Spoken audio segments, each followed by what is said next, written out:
Well, welcome back, everybody. This is Amanda Ridout with Health and Homeopathy, and I am really excited about today's interview and a little nervous because I am sitting here with my two professors in homeopathy school. And so, yeah, I'm a little nervous here, but I'm also really excited because the information we are going to bring to you is it's life-changing, really. It really is life-changing. And just for, this is Alistair Gray, and this is Denise Stragus. How you doing? And they are directors and founders of the Academy of Homeopathy Education. And I'm going to have them talk a little bit about that in just a bit. So anyway, I want to start by allowing Al and Denise just to say a little bit about who you are, and then we're going to jump into some really great questions about and information about homeopathy. So, Denise, go ahead. Me go first. Okay. Yeah. I'll go first. Of course. So I'm a homeopath and have been a homeopath what feels like forever. At this point, I think I've done it for longer than I've done anything else in my adult life. So more than 20 years at this point. And it is, I think it's the best job a person could ever have, hands down. I can't imagine something that would be more interesting, more fulfilling. It's a field that allows you to continue to study. You can see behind me just, miles of books. So it's constantly intellectually stimulating. It's beautiful because you work with people and you go along this healing journey with your clients in a way that looks at not physical symptoms, but their mental and emotional symptoms. So it's an incredible job. So in addition to being a homeopath, as a practitioner, I also run the school from the big picture and business standpoint. Al will talk to you about what he does, which is the academic aspect of it. And I'm also the clinical director of the school. So that means that I'm engaged with training our clinicians and helping them to really learn what it's like to do homeopathy as a job. So what it means to sit in the chair and listen to someone suffering and how to work with them, not just in terms of finding a remedy for them, also really learning how to engage head, heart, and hands in someone's healing process. Yay. And beyond that, I'm a researcher. I'm a student myself. I've been working on a big piece of deep historical research into homeopathy and its origins, and I'm a student at Johns Hopkins at the moment studying the history of medicine. Wow. Wow, that's huge. Al, do you want to share with us what your role is? Yeah, it's huge. It's huge. It's huge. It's huge. I have a different background, but that's because all of the books are that direction in my office. So just saying. And I do. There are definitely books, and that's one of the fantastic things about homeopathy, actually, because it's not a new thing. It's not a superficial thing. It's a really deep and it's an old thing. I've been doing this every day for 30 years, and I don't know how to do anything else either. And Denise and I are just perfect for each other because we're nerdy and geeky about this beautiful thing. And so, yep, I've been practicing. Obviously, I sound funny. And so I'm originally from New Zealand. I studied in the UK, and then for some reason, I ended up for 20 years in Australia. I have no idea how that happened. But I practiced full time for many, many, many years. I've seen thousands and thousands of clients. And then one day I got offered to teach a class, and I loved it. And then I did another one and loved it, and another one. And then soon I got picked up in schools all over the world. And I for a decade or more, I've been everywhere just to talk about this thing. And Denise is right. It's the best job in the world.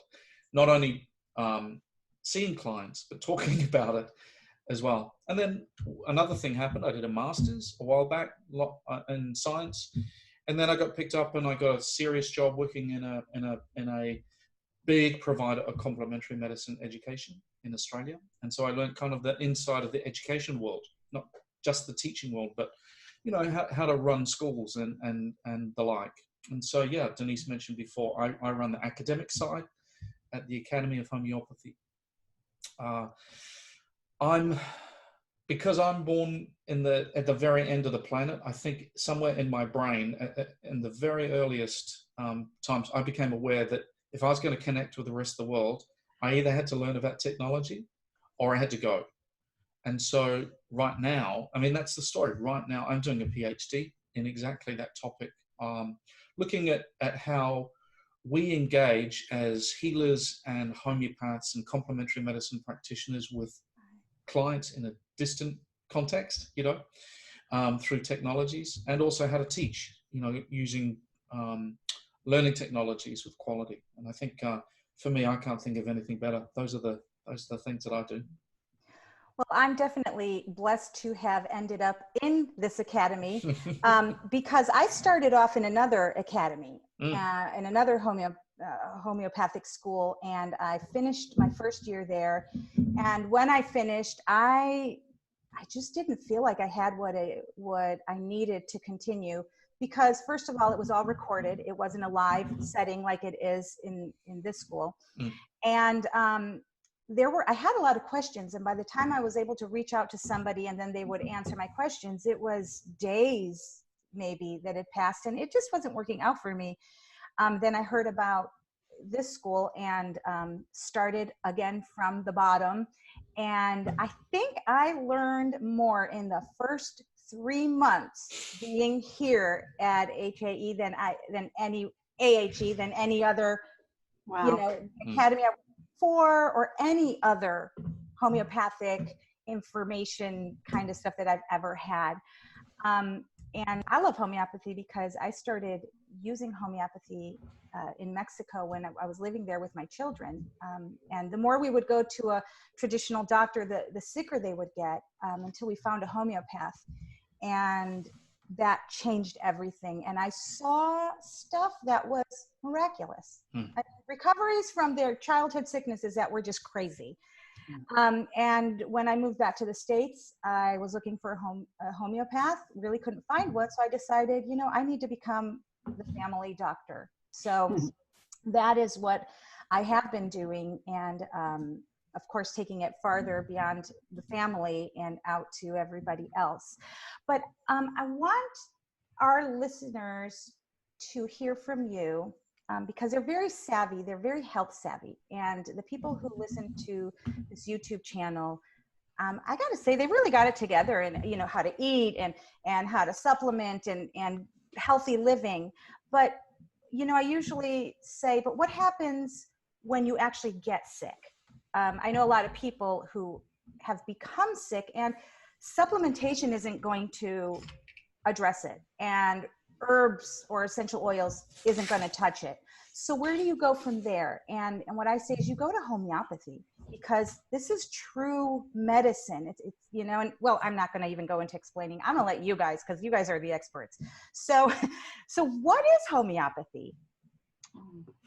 Well, can I just intro part, because something you said, Amanda, really touched me, where you said, it's real medicine. It really is. I think there's something that's so cool about homeopathy is in that it's available to anyone. Like, anyone can learn the very fundamental uses of homeopathic remedies for acute and self-limiting conditions, first aid, for things that, you, rather than reach for something in a medicine chest, you can reach for an over-the-counter homeopathic remedy that you can learn about in a really concrete way in a really short amount of time. And that makes it, I don't know, it gives us a lot of power as consumers. And like you said, you were going to be your family provider, and I remember when my kids were little feeling the same way. I wanted to be able to understand how to take care of them, not just in giving them good food and, using echinacea when they were getting sick, but actually being able to treat some of those minor things without having to resort to going to urgent care or going to the pediatrician. And that's, I think, many people's entree into homeopathy. But there's this other side to it, which is that it's a complete system of medicine. And that makes it different than other adjunct therapies. Like you said, essential oils, they're amazing. I have a little diffuser that I keep in my office with my focus smell, whatever. Yeah, lemon. Right. What are you going to do without those, right? But when it comes to chronic issues, when it comes to dealing with what homeopath would call like a disease pattern, something that you're not going to get over by even the best diet, whether you become a vegan or a raw foods person or a traditional foods person, you know, being on either end of those food spectrums, those are really great for promoting health.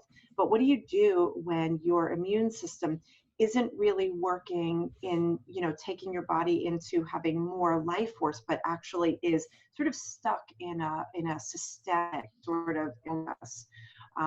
Homeopathy actually has the capacity to work at that level with people. And I think that's what's so mind-blowing about it, you know, is the depth where it can reach. What do you think about that? You want to add to that? Yeah, sure. I mean, for me, I'm just amazed at the times. We're in interesting times. And when you think about it, I think, as you said, Amanda, you know, smart people are consuming or using conventional medicine, and there's something not quite right because of the degree of, well, for whatever reason, perhaps maybe just the straight up pushing of the chemical, you know, the medicine. And there's sometimes a reaction to the, you know, clearly the pharmaceutical industry and the influence on health and healthcare at a broader level, you know, at a public healthcare level. But even in the home, you know, it's like, well, when something goes on, do we really need to do that? Especially when my grandmother told me something else. We used to do something else. And so I think, you know, just it's interesting times because there's so much information out there. And if you're ill or if you're not feeling well, then, you know, the first thing we all do, of course, you hit Google. And so then you're just deluged with too much information about health. Yeah. So you've got to be able to somehow navigate your way through to find good information. And so homeopathy, you know, the beautiful thing about it is it's not new. It's old. And it's got this crazy beginning. And even the word's strange. But, you know, you asked what it is. What it is, it means it's a principle. And the principle is I can create change, not by opposites, but with similars. And in a medical setting, with what we do, the statement is that if there's something in nature which has got the capacity to create symptoms in a healthy person, then we'll use it in a sick person. This is homopathos. That's homeopathy, similar suffering. It's an old idea, it goes right back to the Greeks. It's not new. And the guy who really, if you like, rediscovered it and reinvented it was this German doctor a couple of hundred years ago. It's incredible. It is incredible. Mm. It definitely is. I want to ask you guys the question, what is homeopathy not? Because when I tell people, right, or let's say my healthcare practitioner, well, I'm not going to do that. I'm doing homeopathy. And they're like, oh yeah. And I was like, do you know what homeopathy is? Yeah. And they'll name some herb. And I'll say, well, that's herbal. That's not homeopathy. And they're like, and they'll look at me like, what do you mean? And so some people think homeopathy is home care or herbal or all this, you know, supplements, herbs, essential oils. But, you know, no. And so if you guys can go deeper into what homeopathy is not. Yeah. It's funny, we teach not just in our school, and as I said, both of us have, you know, been around the world a million times. Well, you've been around the world a million times. I've been around the world 500,000 times in teaching homeopathy. And we also teach to the consumer, the general public, or in medical schools, or in, you know, we teach a couple times a year in an undergraduate program at NYU. And so what we've really come to do is that a part of that lecture is always to start with, before we can tell you what homeopathy is, we have to tell you what it isn't, right? And you're bang on with that. It's because everybody has a preconceived notion or assumption about what it must be, because the word homeopathy has actually come to represent all things holistic, right? So it's not herbs, or as Al would say, herbs, not herbs. Herbs. Herbs, not herbs. It's not supplements. It's not nutrition, although having a good diet, everybody knows that's important. It is, you know, as I said before, it's its own system of medicine. So all of those things we mentioned, we would consider to be adjunct therapies for supporting health. But homeopathy is its own discrete medical modality. So if you have a system of medicine, you have an underlying philosophy. It has to have a set of therapeutics by which you are treating using that philosophy. What are the other system of medicine? Yeah, pretty much. As long as there's an underpinning philosophy and a set of therapeutics, so that it's not just a set of techniques, but it's got a theoretical model which underpins it. And the other whole systems of medicine in the complementary medicine world are things like naturopathy, traditional Chinese medicine, Ayurveda is in the traditional setting a whole system of medicine, and homeopathy sits there. Of course, you could argue that conventional Western medicine is also a whole system of medicine as well. And this, Amanda, it's a great introduction that you've chosen for defining what homeopathy is, because I think at this point in time, because the popularity of homeopathy it's like we're cool kids again, whereas nobody really paid attention to us for about 100 years. And now here we are, right?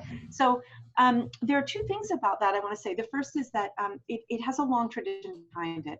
What's important about that is that we have had more than 200 years to gather clinical evidence about our modality and how it works, which means that we know how it can be used safely and effectively.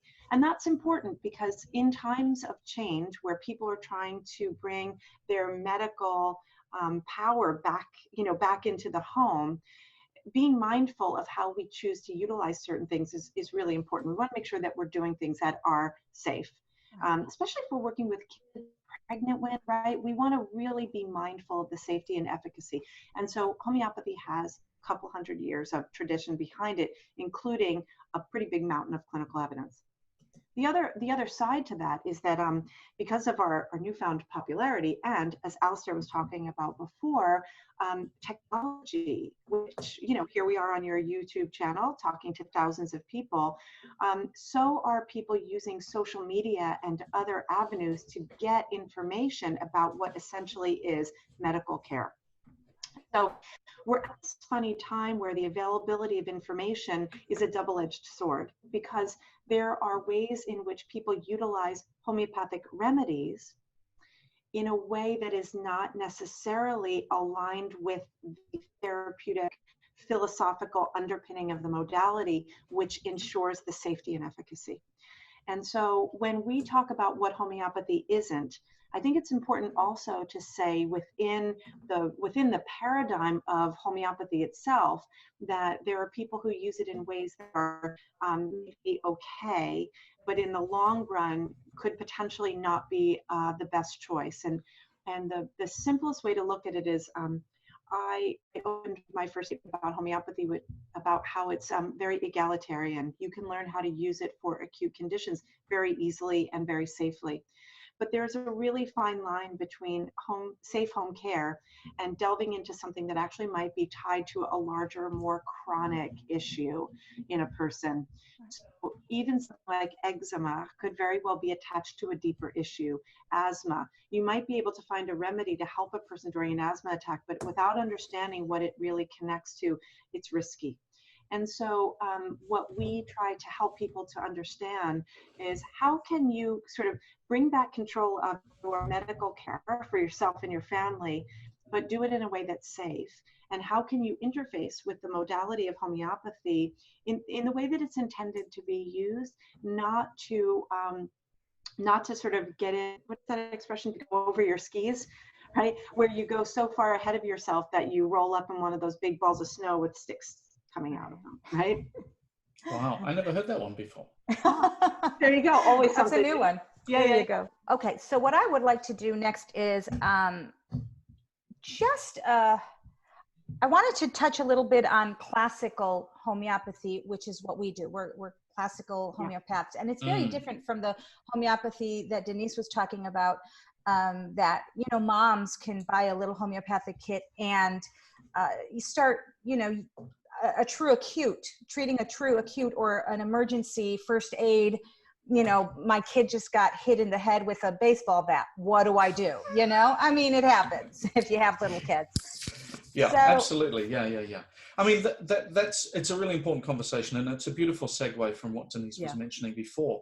And the reality is that you can walk into a health food store, a Whole Foods, or wherever, and buy a homeopathic remedy over the counter. If you're in Europe, you can buy them for €2. You can go into a pharmacy, any pharmacy, and for €2 get a beautiful homeopathic remedy for your cough or the headache or the whatever it is. And it's so easy, simple, and unremarkable. It's not even worth talking about. It's kind of like, oh, I'll just go and get my remedy. Right.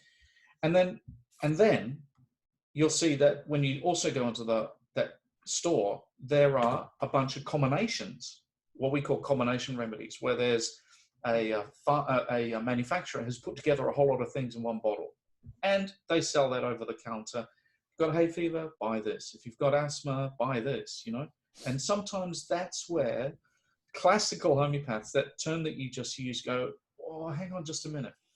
Because what Denise was saying is that sometimes the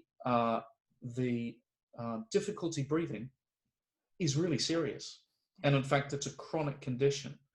And that's where you call your physician. That's where you call your healthcare provider, or you pick up the phone and you talk to your homeopath. So over the years, and it's really been, since homeopathy got going a couple of 100 years ago, there's been an ongoing discussion about what we call scope. And that is, what's the scope of, well, firstly, usually mum in the house, and then helping the neighbors, and then fixing up the cat, and then when do you call a homeopath? Right. And so, and that's really, that's the important conversation. The other thing just to say is, I think it's been unfortunate, really, sometimes we get caught up with this term classical homeopathy. And I'll just say a couple of things about it. It's actually not, usually when it's used as a term, it's not referring to the original style of homeopathy that Hahnemann, the founder of homeopathy, used back in the early 1800s.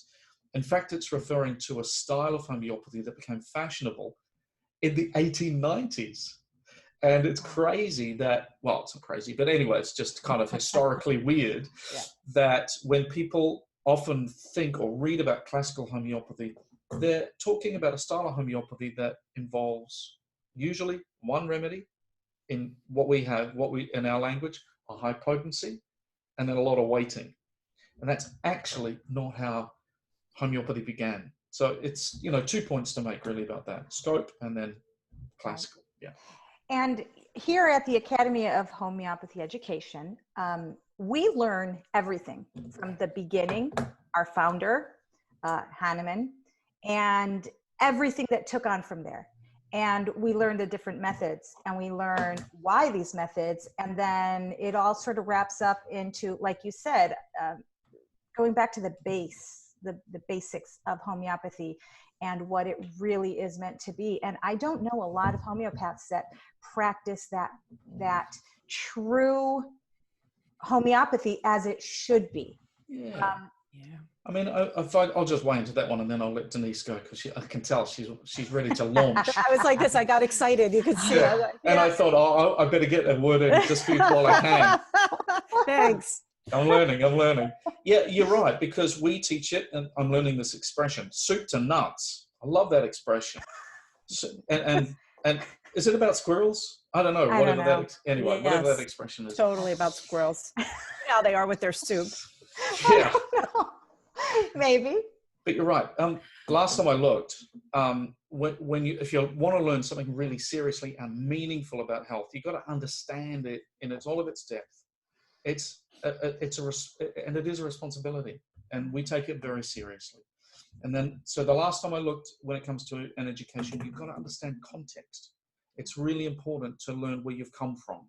Right. So I love that, Denise and myself, we're a little bit historically minded. We love to know where we've come from, but it's not about old stuff. It's about today and understanding now and what's going on now. And why is it that this global phenomena, I mean, homeopathy is just not a local thing happening in your town. Homeopathy is in Argentina, and it's in Alaska. It's in Japan, and it's booming in Russia. It's always been in France, and the first homeopath arrived in New Zealand, where I'm from, in 1849. It's global, but it's not always done in exactly the same way in those contexts. So that's one of the reasons that we give you the breadth of it, the depth of it, and then understand kind of the historical development of it as well. And I think that hopefully creates a whole lot of confidence in Amanda. Like, you know, you're a senior student now, and by now, you know, from an educational perspective, we're going, right, the foundations are done. Right. All right, confidence. Right. Let's integrate and apply. Denise. Homeopathy is the second most widely used medicine in the world. Correct. That really says something. You know, this isn't just like some fringe kind of thing. And most people don't know that.